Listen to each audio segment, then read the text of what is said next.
એની વાત જુદી છે.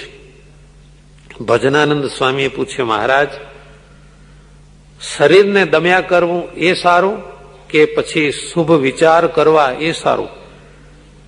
સ્વામિનારાયણ ભગવાન કહે છે, કેટલાક તો શરીરના દોષ છે એ જાણી રાખવા અને કેટલાક મનના દોષ જાણી રાખવા.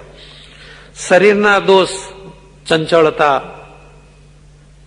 ચારે બાજુ મોઢું ફેરવ્યા કરવાનું, વાત વાતમાં 20-25 ગાઉની મજલ કરવી, ચાલો કે ચાલો અને ઉપડ્યા કેળ બાંધીને કઈ હેતુ વગર 5-15 કિલોમીટર ચક્કર મારી આવે, દોડી આવે.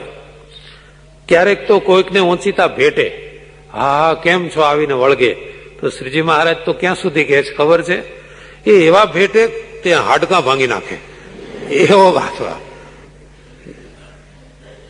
આ વાત કઈ વચનામૃતમાં જ કઈ છે એવી નહીં. એક ભાઈએ હાથે પાટો બાંધેલો, શું ભાઈ પડી ગયા, કઈ વાગ્યો? કઈ કહેવાય એવું નથી. મારો એક ભાઈબંધ 7 વર્ષે મળ્યો કે તેને હાથ મિલાવ્યો કે તે કડાકો બોલી ગયો આંગળાના કઈ કનેક્શનમાં. બોલો હવે આ હાડકાં ભાંગી જ નાખ્યા ને. આ બધા શરીરના દોષ છે. અને એ જ રીતે કેટલાક મનના દોષ છે, સંકલ્પ વિકલ્પ. એ શરીર અને મનના દોષને સમજીને શરીરના દોષ હોય વ્રત ઉપવાસથી જાય, મનના દોષ વિચારથી જાય.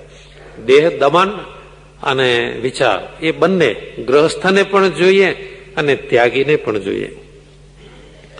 નિષ્કુળાનંદ સ્વામી કહે છે, મહારાજ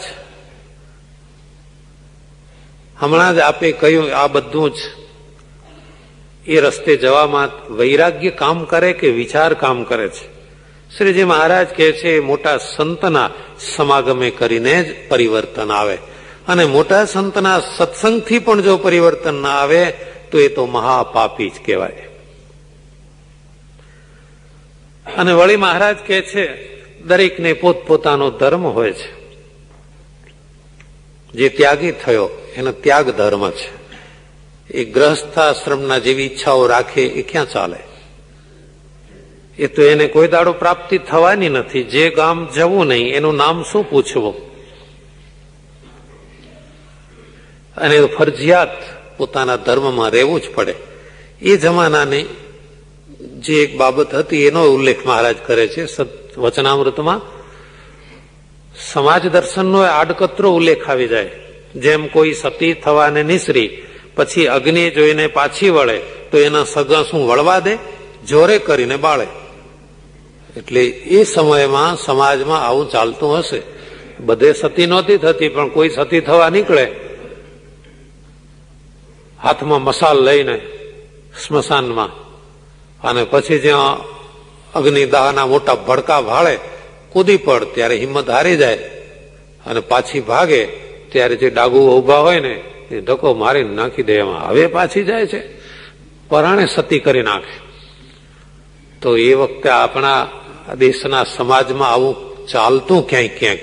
સ્વામિનારાયણ ભગવાને એનો વિરોધ કરેલો.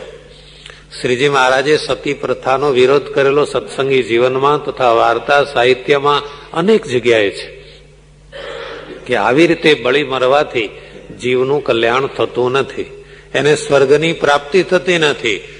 સ્વર્ગની પ્રાપ્તિ તો ભક્તિ, ભજન, સત્કર્મ, પુણ્યકર્મ, પરોપકાર એનાથી થાય છે. બળી મરવાથી કઈ ન થાય. એ તો એક આપઘાત છે. પણ એ વખતે આ ચાલતું એટલે મહારાજે કહ્યું કે જેમ એના સગા ધક્કા મારે એમ સત્સંગમાં આવ્યા પછી જો ધર્મ વિરુદ્ધ કોઈ પદાર્થની ઈચ્છા રાખે તો શું મળે? નથી મળવાની.